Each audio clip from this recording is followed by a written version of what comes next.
Good evening.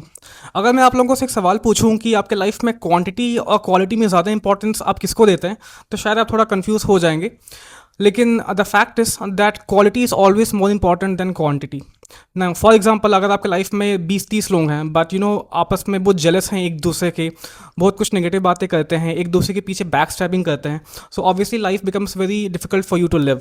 But on the contrary, अगर आपके life में दो तीन लोग ही हैं, चाहे वो आपके फैमिली के हों, चाहे वो आपके फ्रेंड सर्कल के हों, बट आपके बारे में हमेशा एक पॉजिटिव फीलिंग रखते हैं, आपके बारे में कुछ बैक स्टैबिंग नहीं करते, तो definitely life becomes more convenient for you, more peaceful for you.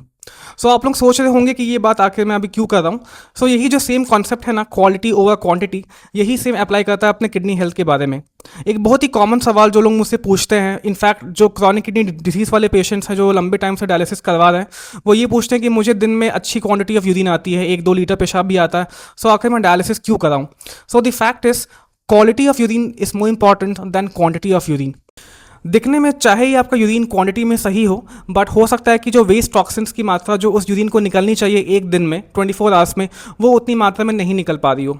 आखिर तभी तो आपकी रिपोर्ट्स अच्छे नहीं आ रहे हैं, तभी तो आपके जो सिम्टम्स हैं वो अच्छे नहीं आ रहे हैं। आपके बॉडी में यूरिया, क्रेटिनिन, पोटेशियम, एसिड की मात्रा बढ़ते हुए जाती है जब यूरिन में इस वेस्ट टॉक्सिन्स का निकलने की जो क्षमता होती है, इस वेस्ट टॉक्सिन्स का निकलने का जो काम होता है, वो कम हो जाता है। So therefore, we divide the concept of acute kidney injury, that is AKI, into two branches or subdivisions. The first one is, a non-oliguric AKI, in which the urine quantity is normal.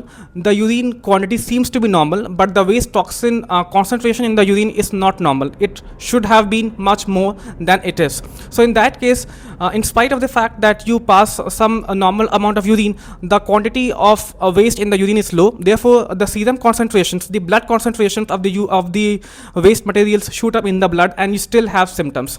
On the other hand, we have oliguric AKI, in which we typically have low urine output, pedal edema, swelling in the legs and the face. So in that case, obviously you come to know that your kidneys are not functioning well.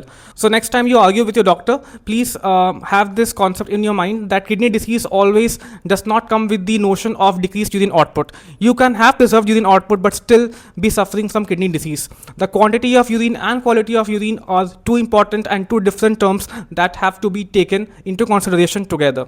Thank you very much. यदि आपको मेरा video अच्छा लगा हो तो please follow this channel and subscribe to my YouTube channel your kidney doctor. Thank you very much.